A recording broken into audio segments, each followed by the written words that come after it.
আজকের ফটোশপ ক্লাসে আমরা দেখব ক্লিপিং মাস্কের একটি ছোটখাটো টিপস অ্যান্ড ট্রিক্স।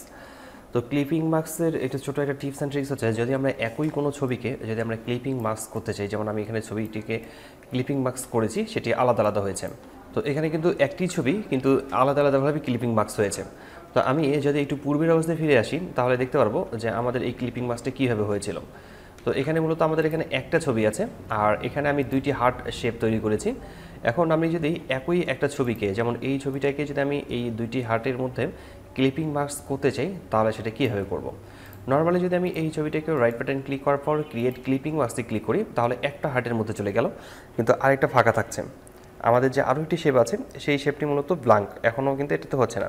তো নর্মালি আমরা একটা কাজ করতে পারি, সেটা হচ্ছে কন্ট্রোল জে প্রেস করে কপি করে নিই, এই শেপটার উপরে রাখি, রাইট বাটন ক্লিক করে ক্লিপিং মাস্ক করে নিলে আমরা দেখতে পাচ্ছি যে দুইটি দিয়ে চলে আসছে। কিন্তু এটাতে একটু ঝামেলাপূর্ণ হচ্ছে, যে আমরা দেখতে পাচ্ছি যে আমরা যদি ক্লিপিং মাস্ক এভাবে করি, বারবার কোনো একটা ছবিকে কপি করার প্রয়োজন হতে পারে। সেক্ষেত্রে আমরা এই কাজটিকে এভাবে না করে আমরা একটু আলাদাভাবে করতে পারি। যেমন এই যে শেপ দুইটি আছে, এই শেপ দুইটিকে সিলেক্ট করে কন্ট্রোল জি প্রেস করে গ্রুপ করে নেব।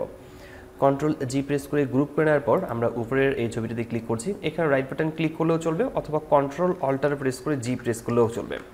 আমরা যদি কিবোর্ড থেকে কন্ট্রোল অল্টার প্রেস করে জি প্রেস করি, তাহলে এটা ক্লিপিং মাস্ক হয়ে যাবে, অথবা আমরা এখানে রাইট বাটন ক্লিক করে ক্রিয়েট ক্লিপিং মাস্কে ক্লিক করতে পারি। ঠিক এভাবে আমরা যদি একটা ছবিকেই যদি অনেকগুলো শেপের ভিতরে যদি ক্লিপিং মাস্ক করতে চাই, তাহলে ঠিক এভাবে আমরা গ্রুপ করে নিয়ে আমরা ক্লিপিং মাস্ক করে নিতে পারি। পুরোটাই একসাথে আমরা কাজটি করতে পারবো। আর আপনারা যদি ক্লিপিং মাস্ক নিয়ে আরও ডিটেলে জানতে চান, তাহলে অবশ্যই কমেন্ট বক্সে কমেন্ট করে জানাবেন। আমি ক্লিপিং মাস্ক নিয়ে ডিটেল একটি টিউটোরিয়াল আপনাদের সামনে নিয়ে আসবো। তো আজকের টিউটোরিয়ালটি এখানে শেষ করছি। দেখা হচ্ছে ফটোশপের নতুন কোনো টিউটোরিয়ালে। ততক্ষণ পর্যন্ত ভালো থাকবেন, সুস্থ থাকবেন। ধন্যবাদ সবাইকে। আল্লাহ হাফেজ।